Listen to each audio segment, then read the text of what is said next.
Over the last few days, the international mainstream media of the world is publishing all kinds of stories about the demonetization in India, and many of them are misleading the citizens of the world by telling them the half-truth, which suits their interests.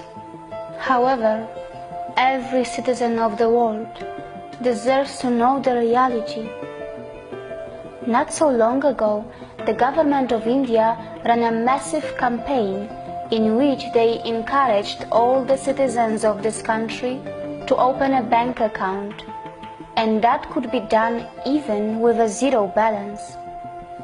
During this massive campaign, many bank accounts were opened, but still, some people didn't cooperate with the government and chose to remain unaccounted. After some time, the government of India started another campaign in which every citizen of India was encouraged to declare their undisclosed income. And not just that, the government of India even went one step ahead and promised that no questions would be asked to such depositors. As a result, many citizens went ahead and declared their undisclosed income, but many still didn't and preferred to keep their income hidden from the government. And only then, demonetization happened, which meant that all the existing 500 and 1000 rupees currency notes were no longer legal to perform any financial trade. However, they can still be deposited in the bank accounts up to a maximum of around $3,600 per individual. And if it is more, then one must produce the documents to support one's income. The idea was simple: make the life difficult for the people who are dealing in all kinds of organized crimes. Make the life difficult for the individuals who have collected massive stock of currency through bribes and corruption. Make the life difficult for those citizens who are dishonest about their income, and many of those who earn in millions but on record are still unemployed or poor. And surprisingly, that may even include majority of the unaccounted stall owners on the streets of India, or many other businesses which appear to be small but can easily humble any white-collar corporate employee in their earnings. And most importantly, by this decision, the government of India has deeply hurt the fake currency racket and has taken a great initiative to merge the parallel economy into the mainstream economy. And for all those who have earned their money in a legitimate way, have a chance until 31st December to go and deposit their money in their bank accounts. By doing this, the government of India has taken a very brave decision.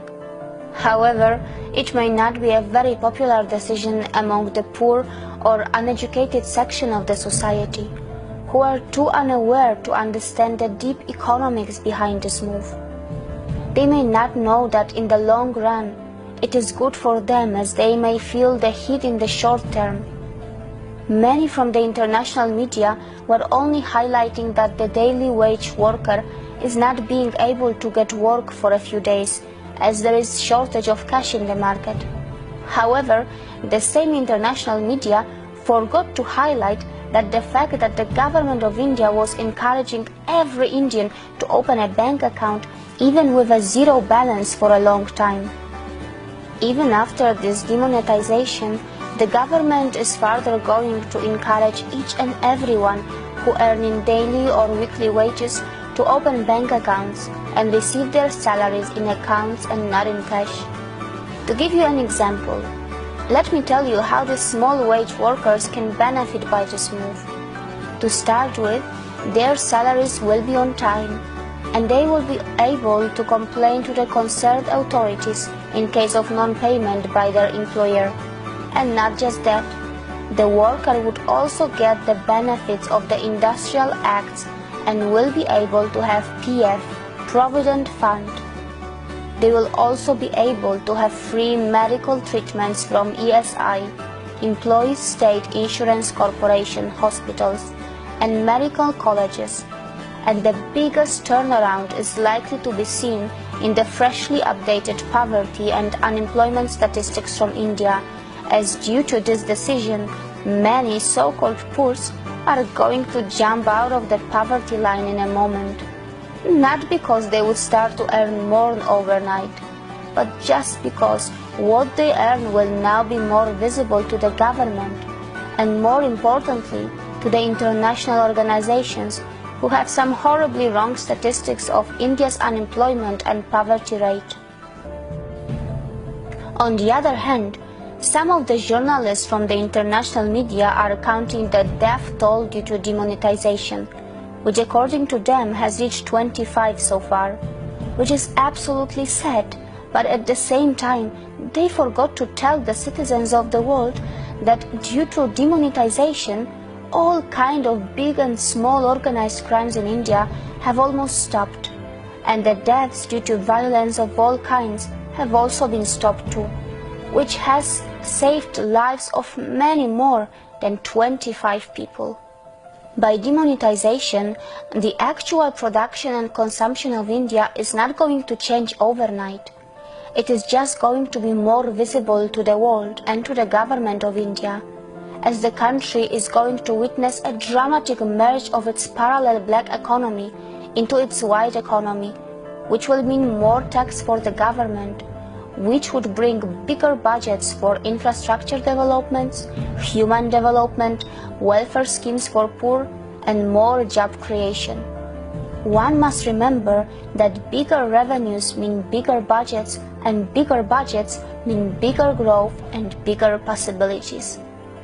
The government of India must remember that now every citizen of India is going to depend a lot more on them, as the citizens of India are going to reveal to the government all their wealth and income honestly.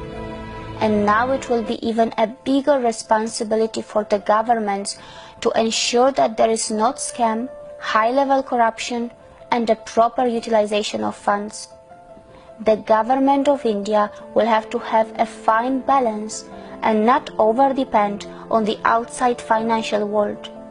Must make its fundamentals even stronger to withstand the future global recessions, as the citizens of India won't be able to play their role in saving their country with the informal economy as it happened in the past. The revenue and the tax collection of the central and state governments is going to increase by this move, but that also means more responsibility for them. Because when citizens pay tax from their hard-earned money, they share their own wealth to the government, hoping that the government would honestly use it for the citizens and their country's betterment by providing them security and good quality of life. Some of the journalists from the international media also feared crowd and chaos that would be caused from this step, as there were people on the streets forming huge crowd outside the banks in order to withdraw or deposit their money.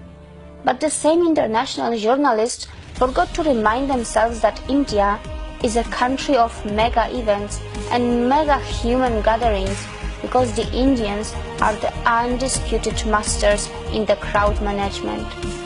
From the grand Kumbh festivals to the boat raids of Kerala, from the Hornbill Festival of the Northeast India to the Bull Festival of Tamil Nadu in the south.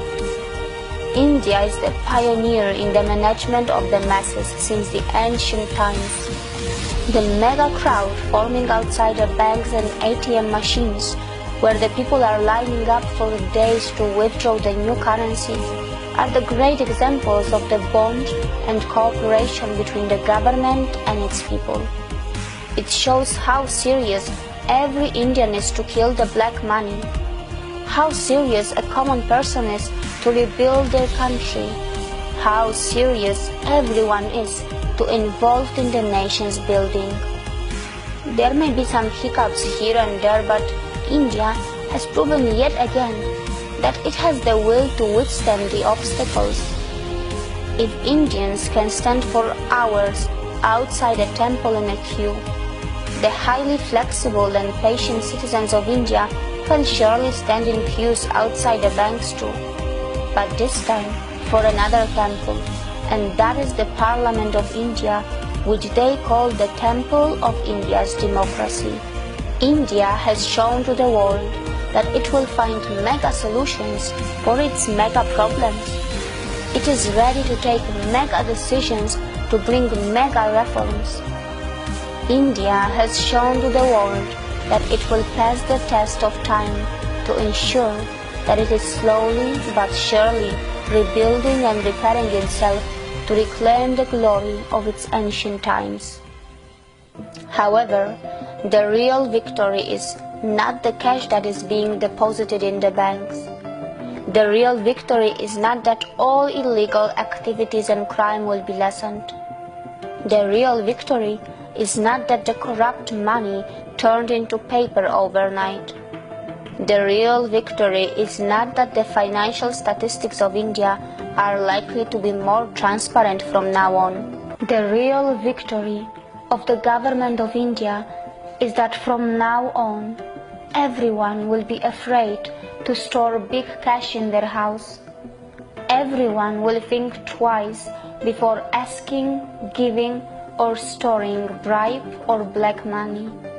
And that is why this is the real victory of the people of India, because now they will remember that the new 500s or 2000s currency notes can also be discontinued anytime.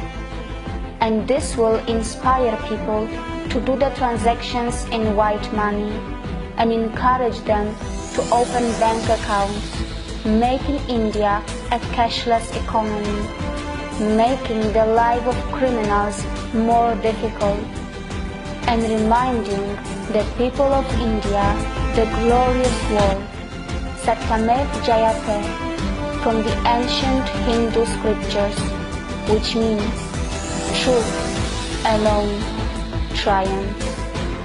See you again.